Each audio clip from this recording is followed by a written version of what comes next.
I didn't want to be broke. I always wanted to make sure I had enough money. I also would look out and I would see a lot of women who went through divorce and their life drastically changed. And I didn't want my life to depend that much on another person. I call myself high maintenance, but I can maintenance myself. What was it like people might misunderstand about you? I think From leasing consultant to multifamily visionary, Kate Good's journey to partner and senior vice president at Hunington Residential defied convention. Building her reputation through speaking and consulting, she now combines creative design with disciplined execution in her developments. Kate's success stems from her goal-setting discipline and talent for building teams where people thrive in roles they love, creating communities where residents don't just live, but flourish. I was at that tender age of 25 and I look back and I'm thinking, how in the world That's so cool. did I get to do that? Now I'm making a little bit of money. I go out to this apartment community. I rent an apartment and I came into work and I got fired. Why did you get fired? So I was, Kate, welcome to the show. thank you. I have to say, this is the first time I've done a podcast from an RV park, but I'm super excited to be on the tour. So thank you for stopping in Houston. No, thank you for joining us. This has been fun. Yeah, this is our, believe it or not, first time in an RV this trip. Of course, none of us have been on an RV.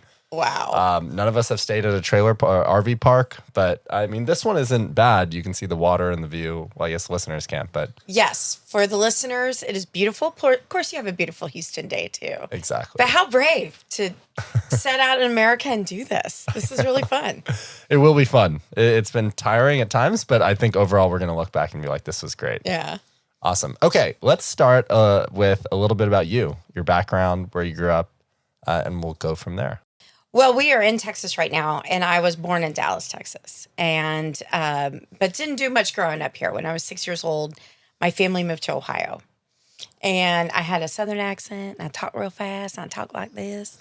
And my parents put us in little Catholic schools, and the nuns put me in speech therapy because apparently a Southern accent meant you needed therapy. So I've lived a lot of places around the country, and I was really happy when I had an opportunity to move back to Texas. Awesome. Okay. So Dallas, how does Dallas, and we've gotten a snippet of Dallas because we were there right before this, and now this is our second day in Houston. I'm just curious, like, what is the major, like, how does Dallas and Houston, is there like a competitive rivalry at all? Oh, yeah. There is? Oh, Okay. 100%. You know, I think they say keep Austin weird, keep Dallas pretentious. I don't know what they say about Houston. But there is a lot between Houston and Dallas. And I think a lot of people in Dallas probably wouldn't want to live in Houston, and Houstonians don't really want to live in Dallas. Don't want to live in Dallas. I felt there was this competitive kind of thing. But we all want to be building apartment communities there because the market's so hot right now. It is, yeah. What is growing up in a Catholic school like? Is that what you... It was really fantastic. And what age did you go to this Catholic school? I went in first grade. Okay. And went all the way through senior year of high school. First through fifth grade, I had 14 kids in my class. 14. And it was such a great friend group. And when I look back and I think about how lucky I was, because when there's only 14 kids, there's not a bully. There's not cliques. There's no rivalries. There's no secrets. It was just this clan of kids who went through first through fifth grade. And then in sixth grade, we switched to another school, and the class was a little larger. And when I graduated from high school, I graduated with 53 kids. That's still so it super never small. got very big, and it was idyllic. And I really didn't realize, because you wouldn't have any comparison when you're a kid, other than these big public schools look kind of scary, and but I didn't have any type of comparison other than being in sports and experiencing those schools like that. And when you get older, you kind of realize like how great that was, and that's how you'd want your kids to grow up. And I think my parents made the decision to send us to the private school because this was during the 70s.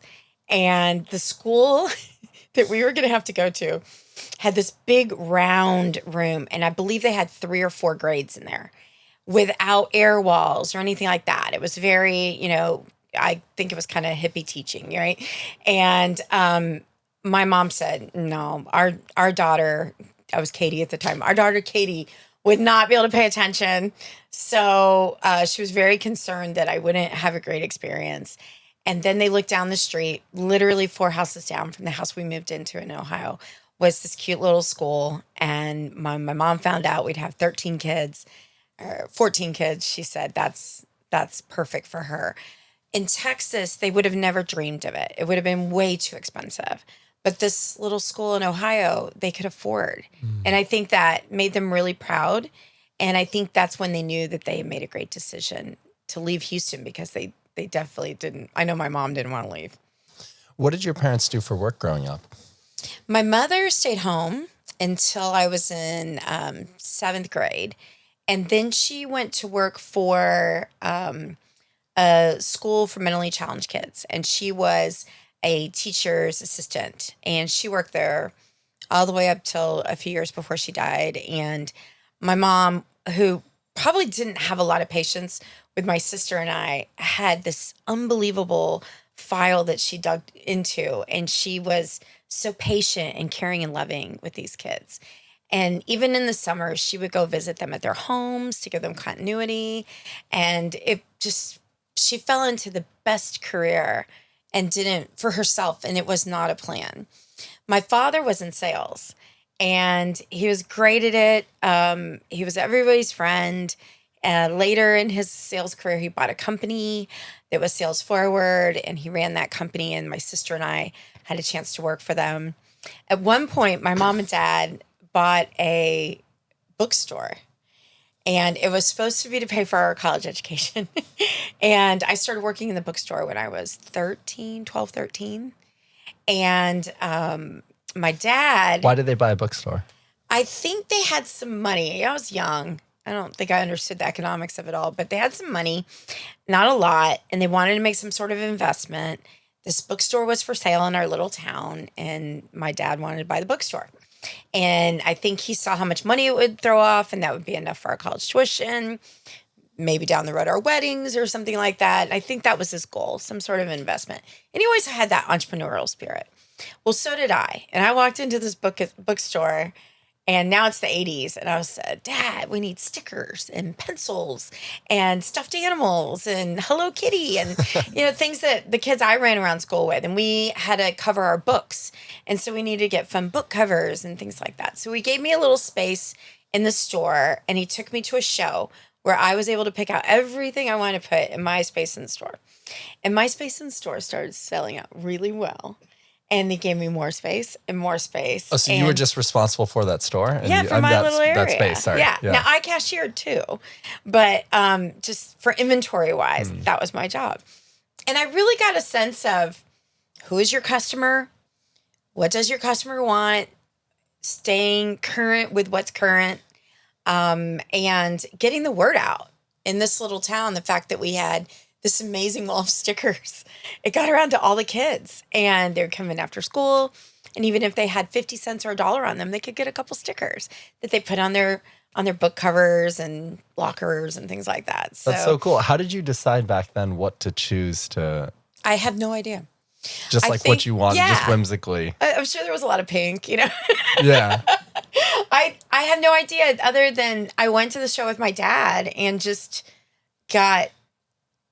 was able to touch everything and see everything and space design. And I pretty sure I went with, my friends would love this. I know we could sell this. And that was early product engineering and marketing for me. That's so cool. What's your relationship like with your sister? And what was it like growing up? My sister is fantastic. We're close in age. But we were 2 years apart in school, and where my sister is so smart and loves to read and really enjoys, the opportunity to research something. I, on the other hand, went to school for a social life, and also school gave me great opportunities in sports. So, I was cheerleading captain, I was captain of the track team, and I was all about that. And I think the only reason why I went to school most of the time was you had to go to qualify to run a track meet. You had to show up for school. So, so you didn't enjoy school like that? Well, I enjoyed it. I enjoyed friends. I enjoyed being there. I enjoyed the teachers. I was horrible with homework, but I didn't learn until I was in my early 20s that I had dyslexia. Pretty good case of dyslexia as dyslexia goes. And I had a supervisor when I was working for Trammell Crow, and she had her master's of science in education. Her name is Cynthia King. She's still in the industry. And one day she said to me, has anyone ever told you you're dyslexic? And I said, no, I don't think I am. And she said, well, let me give you some examples of things that I've noticed. And she noticed that when I was taking a phone number for a message for her, I would go to the 10 key and type it in and print it out and attach it to the while you were out note card and put it on her desk. I wouldn't write the numbers because if I wrote the numbers, I got the numbers backwards. Or she could just tell in my handwriting or my typing that I was having challenges with that. Luckily, she was not only my supervisor, but my friend and helped me find my workarounds. And at that point, I was working in the training departments in the education department. And my only fear was having to write on a flip chart. So when the world shifted from flip charts to overhead projectors to PowerPoint, where I could spell check and I could change the PowerPoint on a whim if something was wrong with it, it made my life a lot easier. So I spent a lot of years as a speaker and an educator in the industry. Do you remember as a kid feeling like numbers were particularly hard for you? Did you did it, when she said that, did it all click and make sense? It did. I really didn't understand why everyone was catching on to algebra and I still couldn't figure it out. But I saw A look different to me. Numbers were lined up different. Then you throw in squiggly lines and I couldn't understand what other people were learning so quickly. I was able to learn. I had great teachers, but it took a little extra time. I'm in some ways surprised that they didn't catch that given how small your schools were. You know, that's kind of surprising. It feels like that's something that would have shown up in math or some other subject. Interesting. Maybe they knew and they didn't tell me. I don't know. It's okay. I'm not mad at anybody. In case they're listening. Turned out fine. Amazing. Okay, so I want to talk a little bit about you mentioned what your parents did. What was money? What was your money situation growing up? How would you describe that? Were you wealthy? Were you middle class? What was the situation? We were not wealthy, but we didn't know it. My parents were able to make a great life for us. Now, when I look back, I think I saw an old tax return or something like that. I saw my dad only made $35,000 one year. And I thought, how do we live on that? And interest rates were 17% for their house, But I remember my mom would, on a Sunday, line up all the bills on the table and she had her checkbook. And I do recall there were times she had to pick what she was going to pay. But she was the house manager. She was the money manager and she made it work. But she also instilled something in us about how valuable money is. If we wanted something from her, it was always I'll split that with you. So you go earn half the money and I'll pay for the other half. She could have never paid for the whole thing. Right? So it was her way to get us what we wanted, but also teach us a great lesson about money. Our vacations were typically to go see family because we weren't related to anyone in the state of Ohio. So we were going to Georgia or Florida or upstate New York where our family was. And that was always a fun vacation. We got to eat out once or twice, and have family dinners, and just seeing our family meant a lot to us as kids. So when you think about some of the key lessons, I guess, from your parents, sounds like your mom had some influence on money and the way you viewed money. How would you describe your dad's influence, and what other influences am I missing? My dad was a very kind person. He cared so much for other people. He was very philanthropic, but not in a big deal giving way, but just always doing the right thing for other people, taking care of other people. I remember one time he sold his truck to a guy that he knew on a handshake, that the guy was going to make payments to him. And that's the kind of thing that would drive my mother nuts. But my dad felt like he was doing the right thing. And so he didn't see anything wrong with it. And I think one of the things that I learned from my dad was it is important to be fiscally responsible, but you can also have a loving heart when you're making choices, and there's things that you can do to help out other people. And nothing spelled that out so much as at his funeral, where there was just people out the door that we had never met before, that my dad had influenced or impacted in some way. And it's a hell of a way to get to know your dad at his funeral. But he was at every one of my track meets, even as a traveling salesperson. He made the time to go to all my track meets, which meant a lot to me. If we were cheering at football games, dads would say, "Which one's your son?" My dad would say, "The two girls down there in cheerleading uniforms. Those are my daughters." He was very proud of that. He was very proud to have daughters. He was the original girl dad. When did your mom and dad pass? So, don't make me cry. My dad, my mom, it was 7 years ago, and my dad a few years before that. Both of them were way too young. But I wasn't ready for them to leave my life. And in my business, towards the end of my dad's life, he and I were working together. Had this fun little company called Net Mystery Shoppers. We did internet mystery shops. It was like the internet was new, and we were advertising apartments online, and people weren't responding to their leads. And so I said, "Dad, let's set up a shopping company, and we'll shop all these properties and help the training and marketing department understand, they're missing these great leads."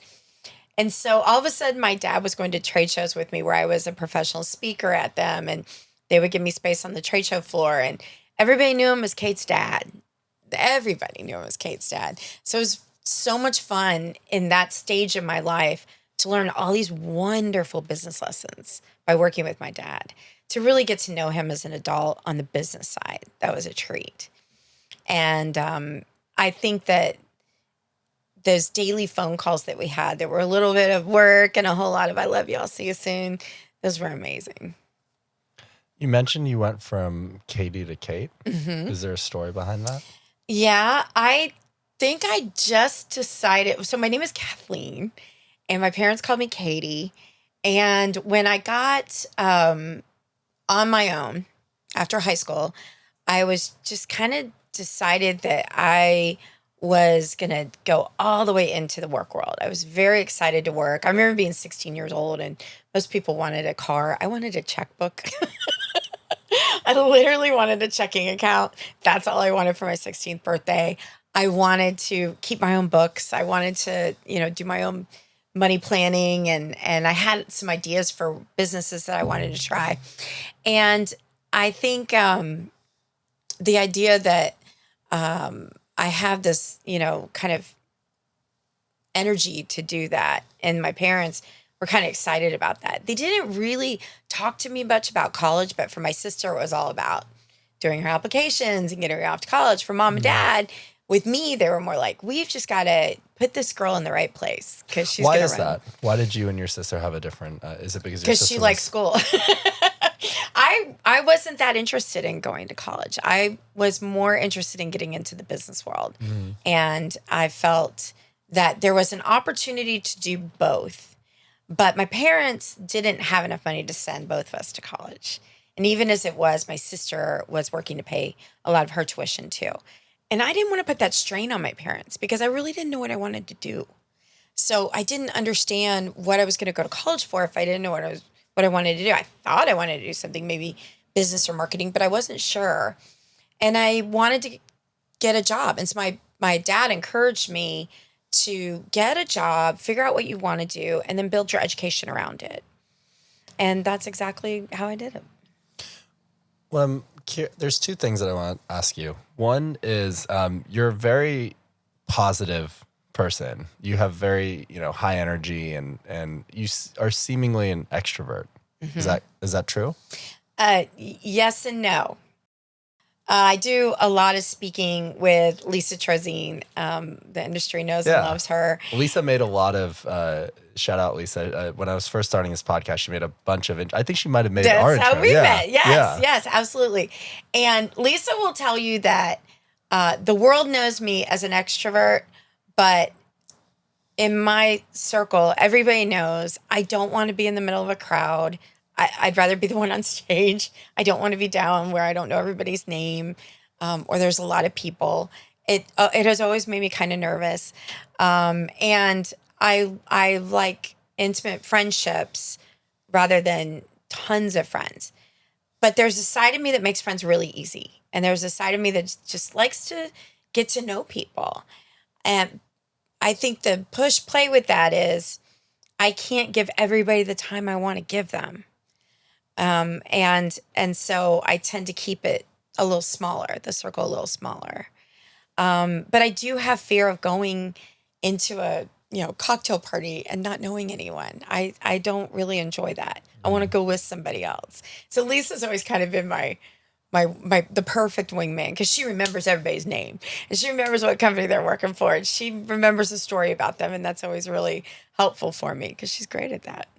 What else do you feel like people might misunderstand about you? I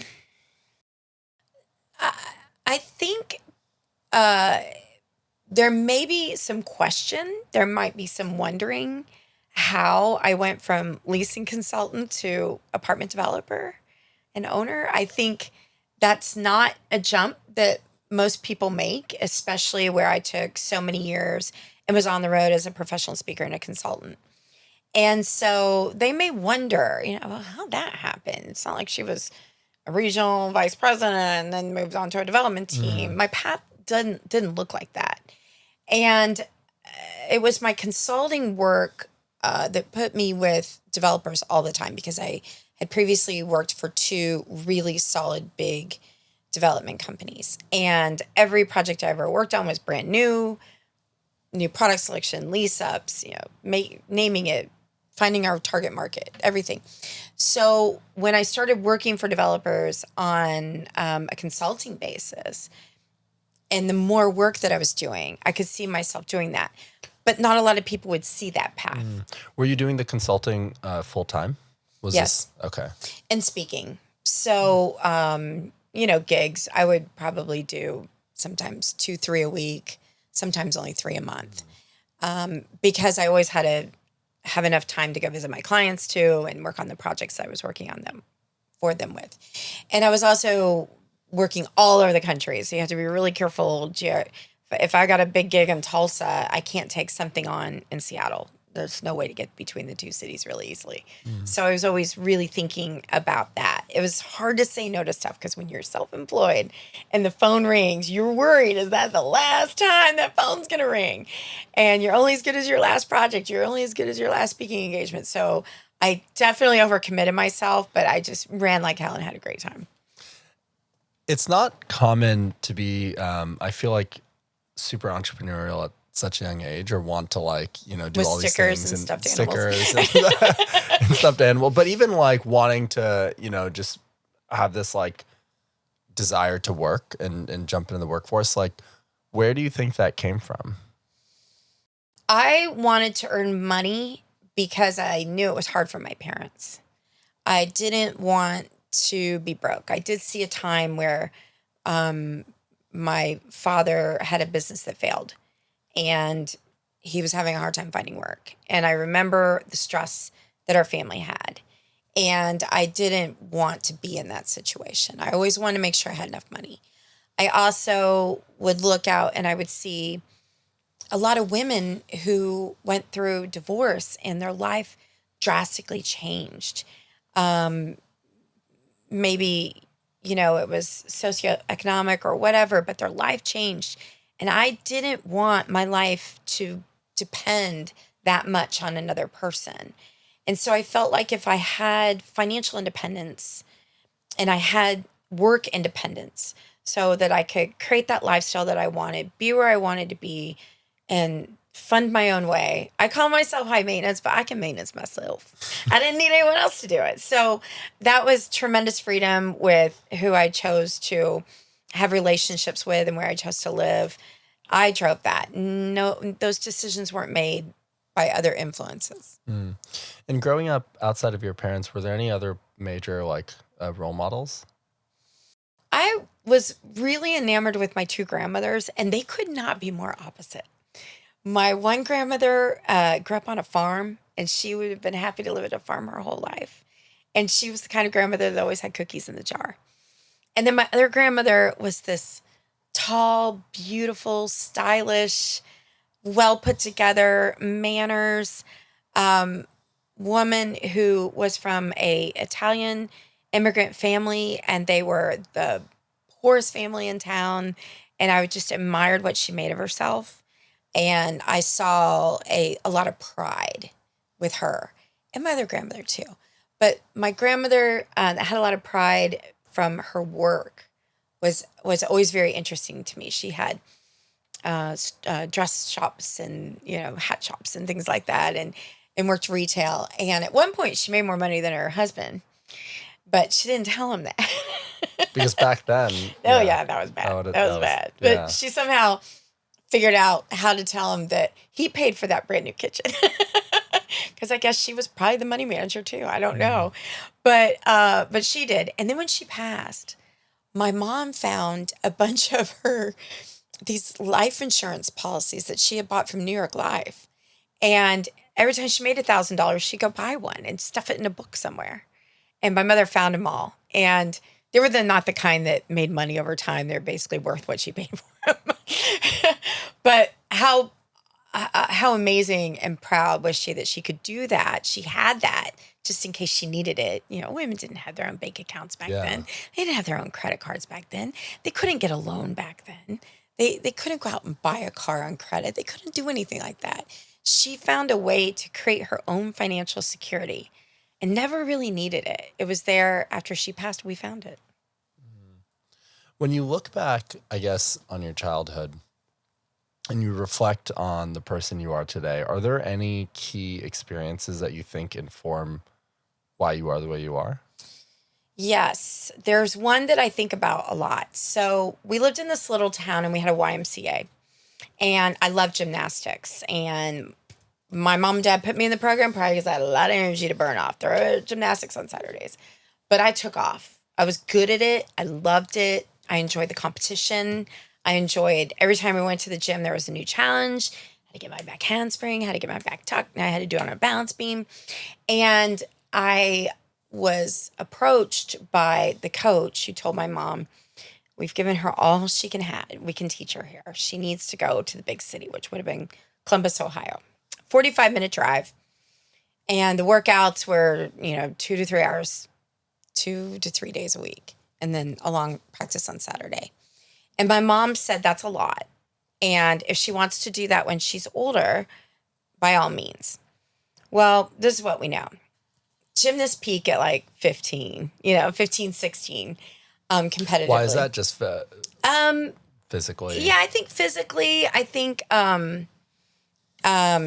if you are peaking at 15, 16, you probably have a pretty big growth stunts. When you look at like Simone Biles, she's this big, I think that when a woman's body matures, it changes quite a bit, and it changes how fluid they are, but the power is always there.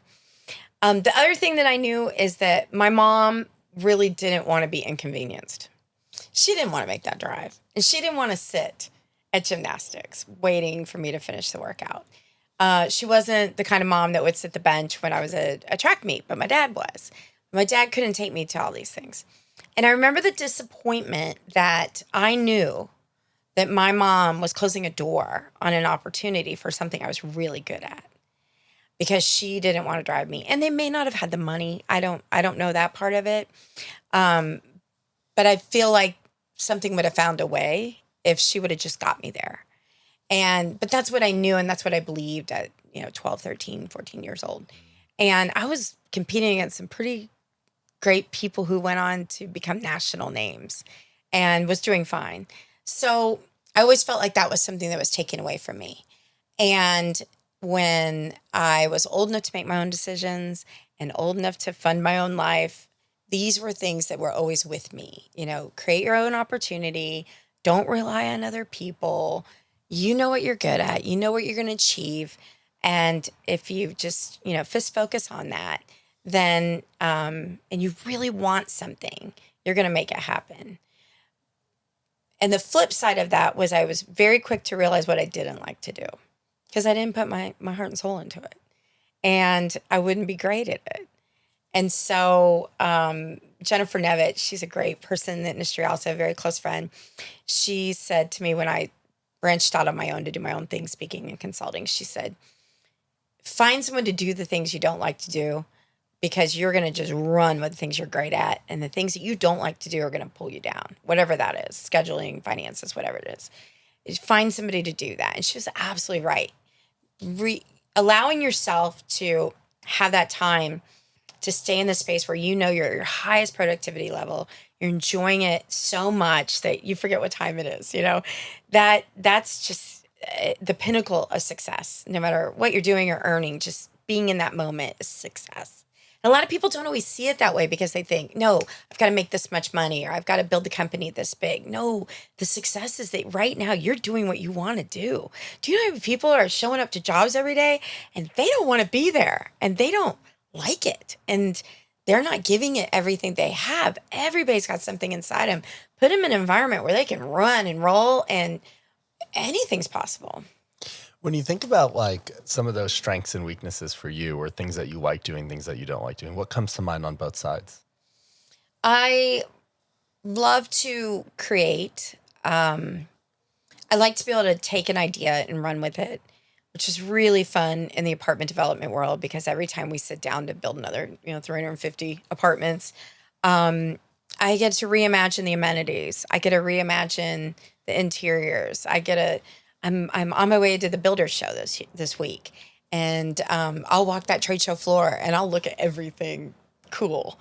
And I know I can't afford the Dolce & Gabbana appliances, but they're really cool. And maybe we'll have one of them in the clubhouse or something like that, I like that. I like creating. The other thing I think I'm great at, because I know I love doing it, is working and creating and attracting and holding together a really great team. I love the people that I work with so much. They're amazing. We're selling one of our assets in the next 2 weeks.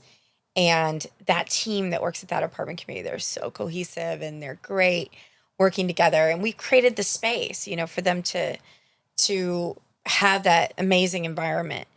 My director of operations is Stephanie Burris, and she and I are both very passionate about everybody's in a role that they enjoy, that they love, but we just give them so much support. We have a lot of fun. We hustle, but we have humor and hospitality and everything that we need to roll together. And I really think I'm good at creating a place that people want to work at. We have people that come to us all the time. Whenever you're hiring, I want to come work for you.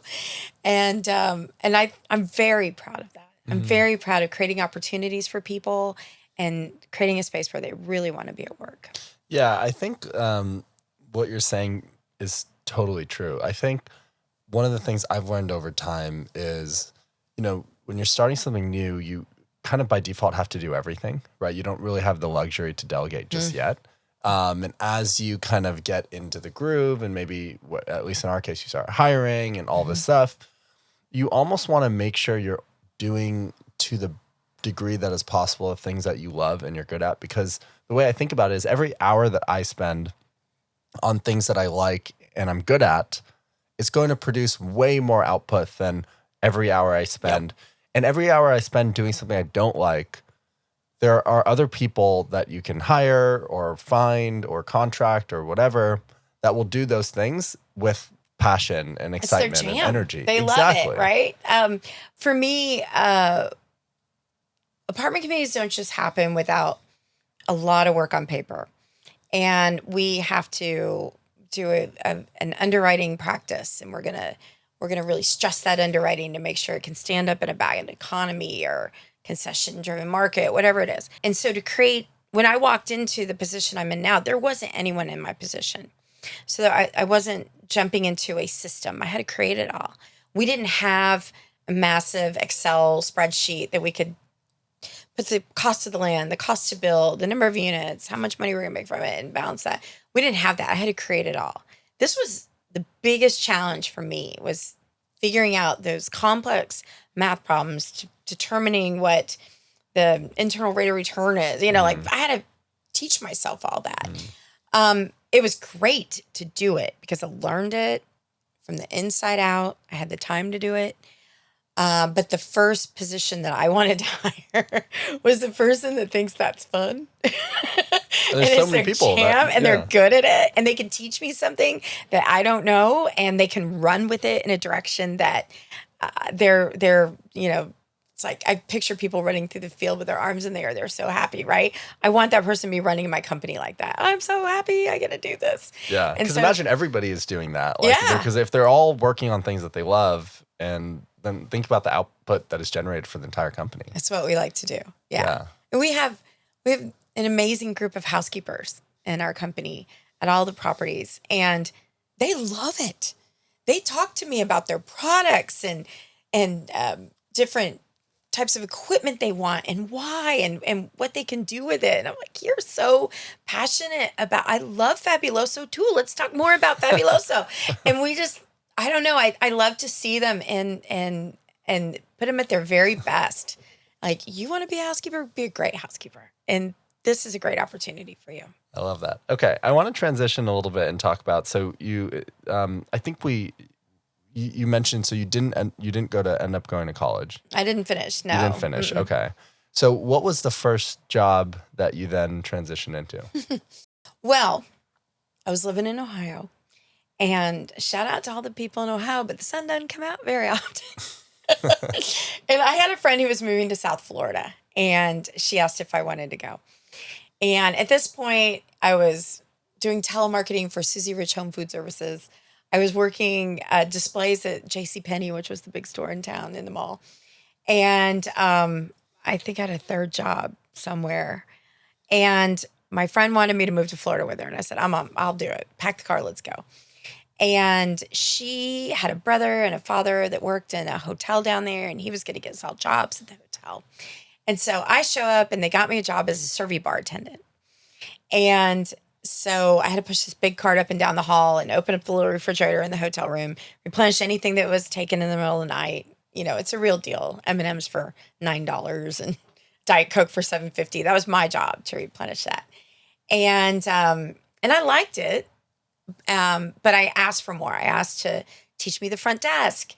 I want to work food and beverage. I'll work an event. Why did you ask for more? I think that the servy bar job didn't really have any upward mobility. So I had to create it. And I really loved working in the hotel industry. I really did. And I wanted to learn more about it. But the people that worked at the front desk had the best uniforms. So I really thought I needed to be at the front desk. And then if you worked food and beverage, you wore a little tuxedo with a mini skirt. And I was like, oh, that's cool too. That's what I wanted to do. So I'm sure it was a lot about the outfit. But I had that friend moved back to Ohio, and I had to get an apartment on my own. Now I'm making a little bit of money. I go out to this apartment community. I rent an apartment, and I came into work, and I got fired. So I have a real problem on my hands. Am I going to go back to Ohio? What am I going to do? I don't know if I can afford this apartment. I can't even believe I got approved for it, knowing what I know now. So you had already signed the lease and all that? Yeah. So I went out to the apartment community. Okay, wait. I know everybody watching right now wants to know why I got fired. Why did you get fired? So I was dating the night manager.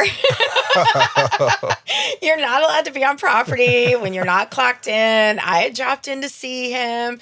We were hanging out by the pool. They caught me on the camera. They let me go. Incidentally, he didn't lose his job. I lost my job. Interesting. Yeah, interesting. Too late to sue. Anyway.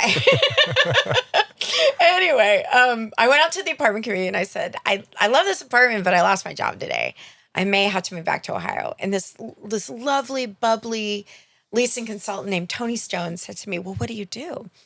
And I said, well, I am a servy bar attendant. I was very proud of that. And she said, well, you need to interview with this company. And we're the largest real estate company in the world. There are people who retire from this company and never miss a paycheck because of our profit sharing. And it was Trammell Crow. And as soon as I mentioned that to my parents, who knew a Trammell Crow from Dallas back in the 80s, this was a really big company. She got me an interview. I got the job. Now I'm getting a discount, and she asked me to be her roommate. So now I had this gal that was a few years older than me, so I could use her ID to get into bars. I had a great job where I didn't have to gas up my car, and I'm getting a rent discount, and I'm living in a new apartment, and it was great. And we had our base salary was $14,400. Wow. I don't know how I lived on that. But the whole idea was this was the job I was going to have until Delta called me to tell me that I was old enough to be a flight attendant. And that call did come. And it was going to be for a New York City base. And I called my dad and I told him, and he said, I kind of vision you drinking the drink on the airplane, not serving it. And I said, yeah, I vision myself doing that too. And he said, well, why don't you just kind of focus on that and think about, is your career going to get you there? Do you feel like you're in a career, or are you in a job? Because if you feel like you're in a career, you need to run into it.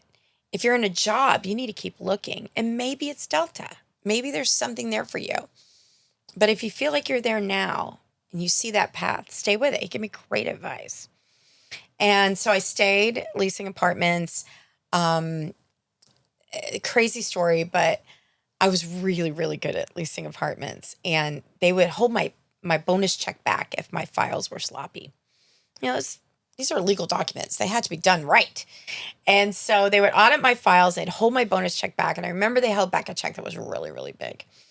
And the biggest one I'd ever gotten. And our manager, Glenn, he was all over me about it. And so I called up a temp agency, and I hired my own temp to come in and sit at my desk and go through my files, audit them, make sure they're perfect in every way while I was out leasing apartments, because it didn't make sense to me to sit at my desk and do the administrative work when I could be out there leasing apartments, yep. Right? So I hired an admin. So Glenn comes in. Because that was the highest leverage thing you could do, is go out and lease. Why spend your time? Right, yeah. I got to go make money. So Glenn comes walking into out the of your office. own paycheck, though. Oh, yeah. I told the temp agency I had to put down $200 in advance, and they sent me a temp. Very smart. Yeah. So Glenn comes in, and he sees this person he doesn't know sitting behind a desk. And he said, who are you? And she said her name. And he said, well, who do you work for? And she said, I work for Kate. And he says, no one works for Kate. She's a leasing consultant. And I came back in the office. Luckily, I got the lease. He's like, get in my office. I sat down, and he said, I don't know whether to fire you or promote you, but I don't think we can keep your temp.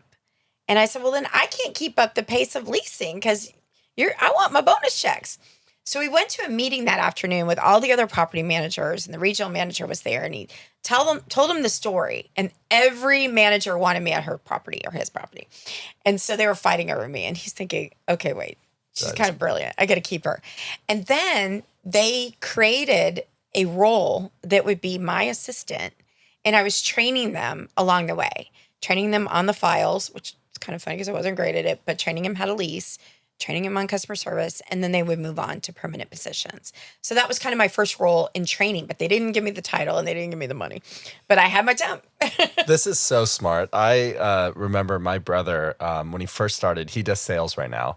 And when you first start doing sales at a tech company, they're similar to leasing. You know, there's you have to source your own leads and make the calls and write the emails and all this stuff. And I was like, well, maybe you should just like hire somebody at the time in the Philippines to help him like write all the emails and all this stuff and do a lot of the admin work, so you can actually generate more leads and meetings and spend your time doing that. So I think that's super smart of you. And I can imagine if I was in the manager's position, I would be knocking at your door as well. And now our teams have AI tools also, which just accelerate what they can get done in a day. They're out leasing apartments, and AI is following up. Yeah. That's amazing. Yeah, awesome. Okay, so then how did it transition from there? What was the next step in your career? Because you said you didn't go from leasing to regional to... No. So in the early days, they sent me off to training or leasing class, and we had to write our 3-week goal or 3-month goal or 5-year goal. And my goal was that I was going to be the director of training, and I put a date on it. It was June 21st. I can't remember the year. And at this point, my career's moving along, and I decided I want to move to Chicago. So I moved from Florida to Chicago. Trammell Crow had set up a new company up there. They're building some great properties. I wanted to live in the big city.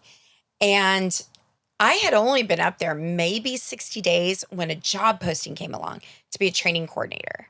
And I was getting a little tired of working on site. I was getting a little tired of residents yelling at you. And I wanted a steady salary. I wanted to be more of the kind of the corporate experience. And so I interviewed for the job. A lot of people did. We had to do like mock training classes, and I got the job. And it was just the greatest feeling that I got this job that I wanted so much. And so I was a training coordinator, and a few years later, our training director left. And I went into the president of the company and I said, I want to be the director of training. I'm ready. He said, well, we think you're kind of ready. I said, Did you feel ready at that moment, or were you just telling yourself that? No, I did feel ready. You did feel ready. Yeah, I Okay. did. I did. So did you have imposter syndrome at this point in your Yes, career? 100%. Yeah. I was playing dress up in your mama's pearls and high heels. Absolutely. Right. That was me. But I think everything in my life was like that. I figure out who I need to emulate, what I want to be, what that looks like to me, and then go and live that role. So I asked to be the training director. They interviewed a bunch of people. And then the president of the company calls me in and he said, well, I stand by what I said. I just have to tell you, we don't think you're ready to be the director of training, but we're going to go ahead and give you a chance. And I turned to him and I said, you are 3 days too late. And he said, did you take another job? And I said, no, time out. And I ran to my office and I got my leasing kit from back in the day that had all my goals written in it in a sleeve in my kit. Took it out and I showed it to him. You were supposed to promote me by this date. And that was 3 days ago. I missed it by 3 days. So I don't know how that happened other than I was just sure I was going to be the director of training. And I set that date and it happened.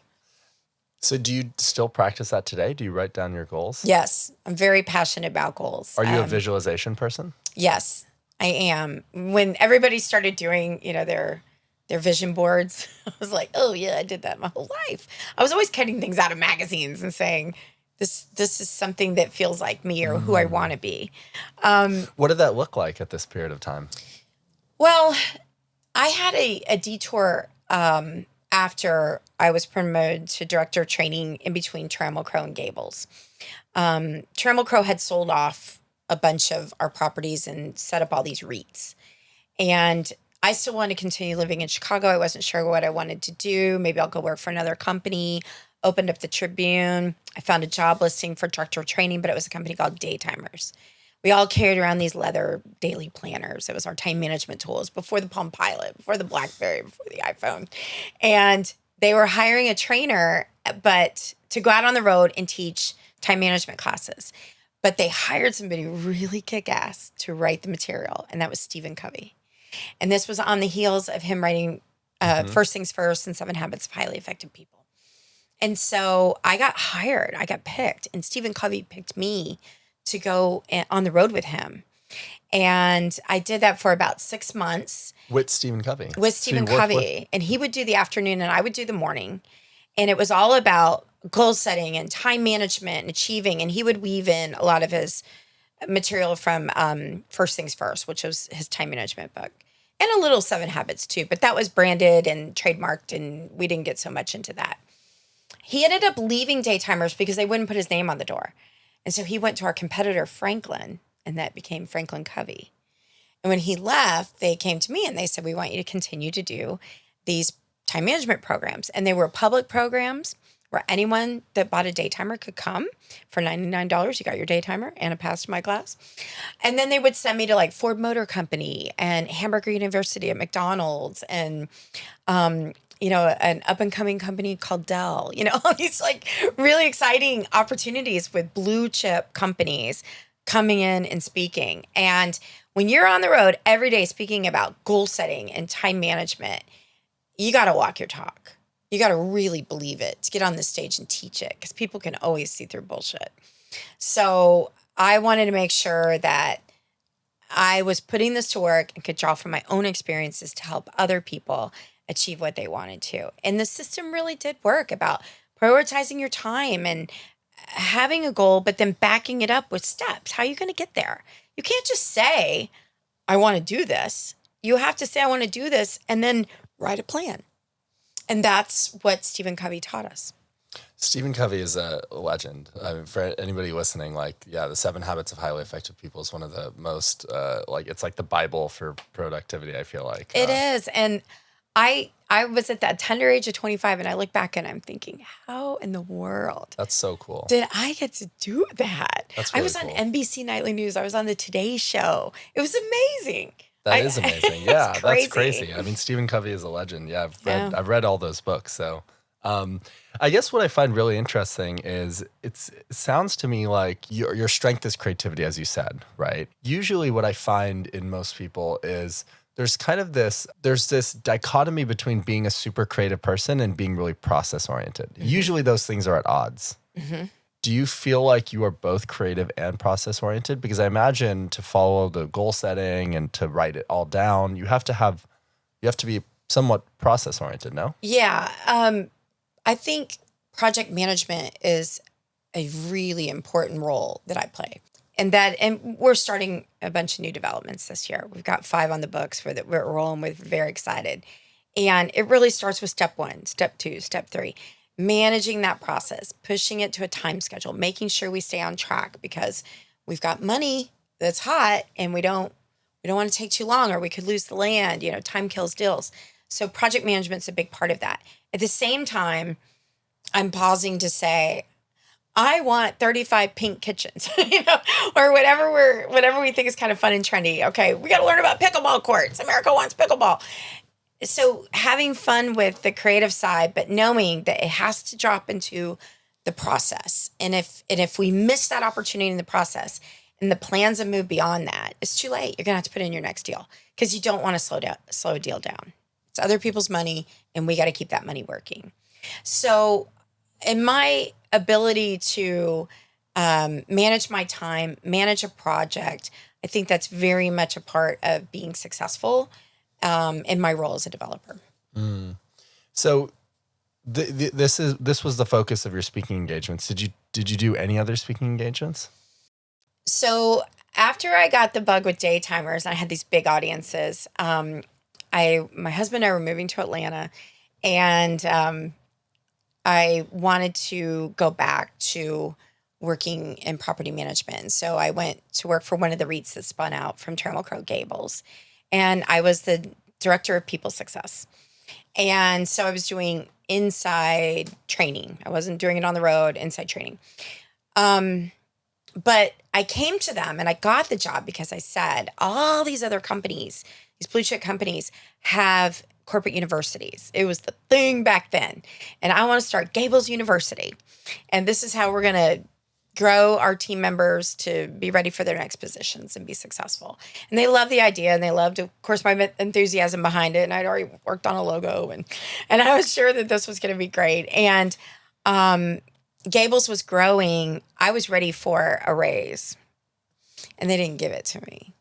And I said, well, I can go out on the road as a professional speaker and make an extra $10,000 to $12,000 a year if you give me a couple days a year to do that.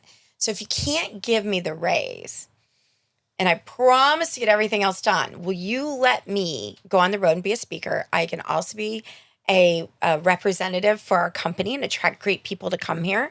And I see a win-win. And they said, sure, as long as you're not going directly to, our big competitor like Post Property or Lincoln, whoever it was back in the day. And so they allowed me to speak at conventions. They allowed me to go on the road and do these gigs, and I loved it. So when I left Gables, I was certain, I just want to be a professional speaker. So it was bringing the daytimers experience, and then I knew that I was going to speak in the apartment industry. I never had a dream to get outside the apartment industry. The audiences are great. It's just rich with enthusiasm and fun, and I just didn't want to do that anywhere else. Did you have what was it like when you first started speaking in front of crowds? It's the way it is today is how it was then. If you're not nervous, you're not ready. So if I'm not feeling the butterflies, I don't have my edge. I'm going to phone it in. So I will challenge myself and find something about this room right now that makes me nervous, or my material. Maybe I'm doing something new. I'm speaking this week on a new subject. I got the butterflies. I am so ready. I still have some PowerPoint to do, but I'm so ready to get up and speak because I know I'm nervous, and that means I am dialed in. So I tell people all the time who are so afraid of public speaking, you're afraid because you're nervous. Take that energy and make it work for you instead of against you. You can reframe everything. And for me, nerves make me a great speaker. I am so in the zone when I'm nervous. That's so interesting. I'm curious to know how you think about like a conversation like this versus public speaking. For me, I don't know. It's so much easier for me to just like have a conversation with somebody. I think maybe because I'm naturally curious that I feel like I can always keep asking questions. Mm-hmm. And it's a two-way dialogue where I can say something and I can listen to the person, then respond. But when you're speaking on stage, I don't know, it just feels so intense because it's like you're just there and there's no like pause for you to like regroup or think about what you want to say. You're just kind of delivering a sermon. Speakers have ways to do that. Okay, though. what is that way? What are those ways? First of all, I think that's why I was a funny speaker, because I would get feedback from the audience when they laugh. So if they're laughing, they're engaged, they're learning. And so it was really important to me to be very animated and fun, self-deprecating, tell stories, kind of break the rules a little bit, have a great time in the room. The other thing is when I don't know what I'm going to say next, it's always good to have something to say. So I would always rehearse my first 5 minutes and my last 5 minutes, because you want to start strong, you want to end strong. But I had something that I would do that would give me a beat to regroup myself. So years ago, Lisa Trozine and I started this group called the Apartment All-Stars 25 years ago. And we had another partner at the time. Her name was Mindy Williams. And Mindy was so great. She would always stop and say, now turn to the person next to you and tell them something that you learned today that you're going to put into action, or the best thing you learned today. And we knew what she was doing. She was regrouping. She was at the end of a chapter before she started another chapter and was thinking about it. She would send it to the audience.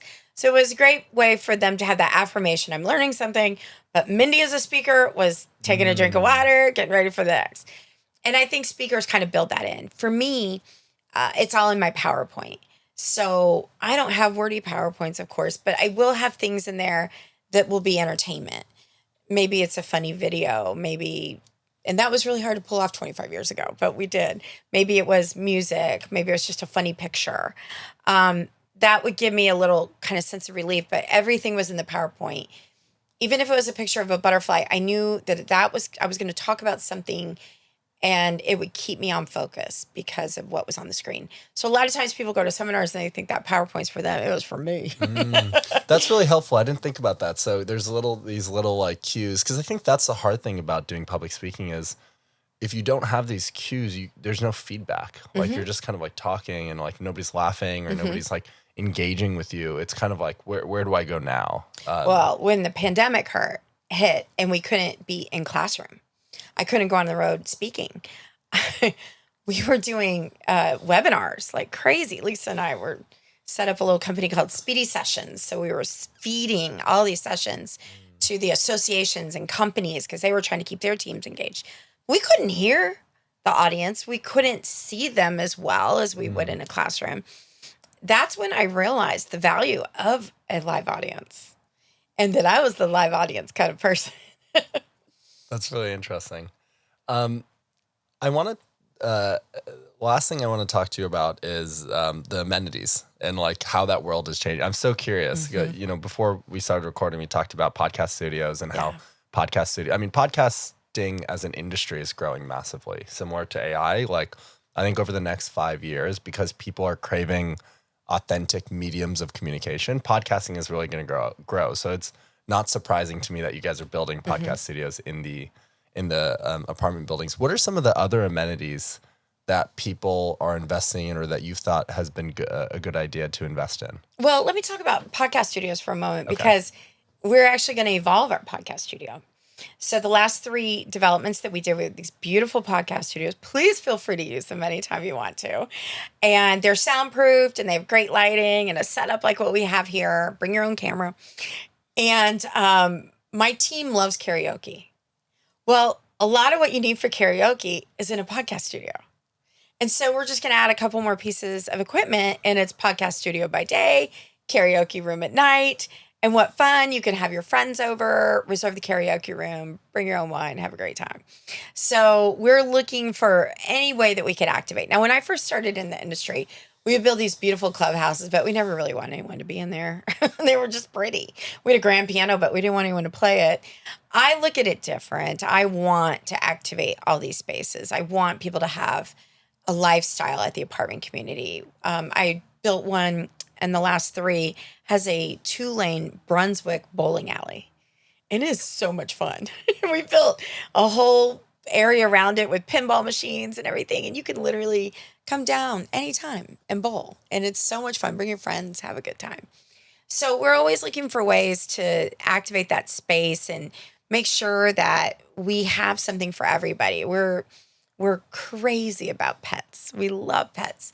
So we really check out our dog park. You walk into our dog park and there's a big entry and it looks like something you'd see on Blue's Clues. It's so fun and cool. And we have doggy selfie stations in the dog park. So we're always, hey, what's out there? What can we build? What can we imagine? What can we find that will just enhance these spaces?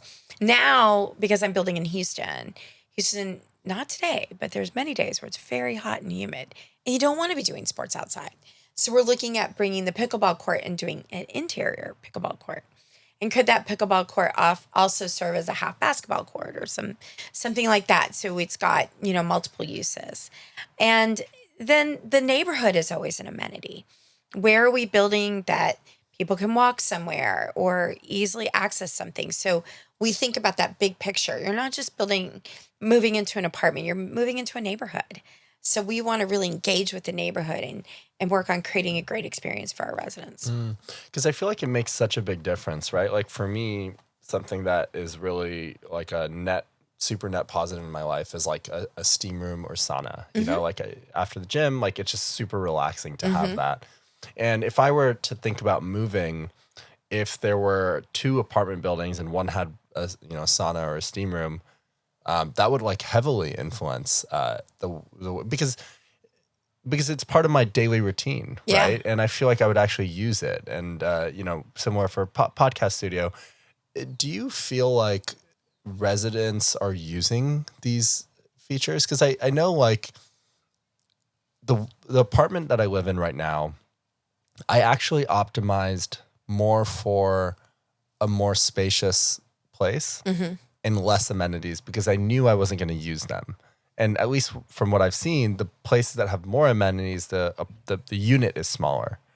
How do you do you see that people are using a lot of these amenities? Is that a challenge? My housekeepers tell me they do because I've got to clean up after them all the time. But our barbecue spaces, the sun ledges, in the pool, the fire pits and the Zen gardens and sky lounges and yoga rooms. And they get used. And that's why we have to be really thoughtful about things also, because if I commit to having Echelon bikes in my gym, I got to pay that subscription and it's not cheap, so it's got to be, we do a lot of research to make sure before we invest in that it is something that people are really excited about.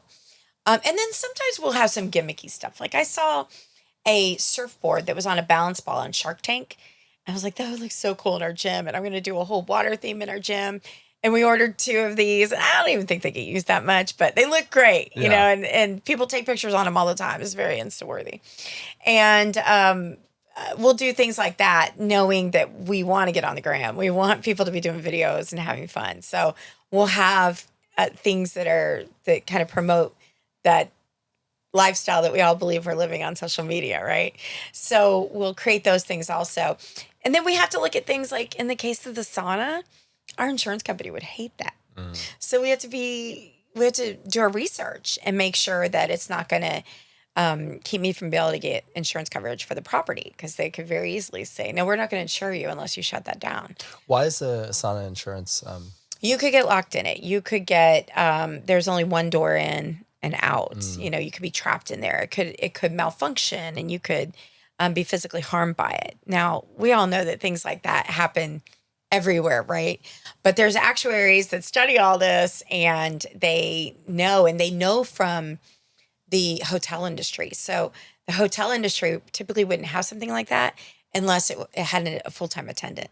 That's something we wouldn't be able to afford to do at most of our apartment communities, have a full-time attendant for that. So we've not been able to do that in the type of housing that I'm building right now. Is there a difference between the steam room and the sauna for insurance? Do you know? I don't know. I could research it. The reason why I asked that is the gyms I go to, like, for some reason, all of them have a steam room, but they don't have a sauna. And for me, in my mind, it seems more expensive to maintain a steam room. But yeah, maybe I'm wrong because of the moisture and the mold. I don't know. Yeah, I don't know. And I know in some climates, people value the steam room more. Here in Houston, you can just walk outside. Yeah, you get your own sauna. Nobody wants to go to a steam room here. But a dry sauna, they would love. Yeah. Well, Kate, thank you. This has been a lot of fun. I feel like we talked about a lot of different things. So I really appreciate you coming here. You're our first recording in Houston, which is great. Great. So thank you so much for taking the time. Yeah, this was really a pleasure. I've enjoyed getting to know you all as well. Thank you for inviting me, and keep going on your RV tour. This is good stuff. We will. Thank you. Thank you.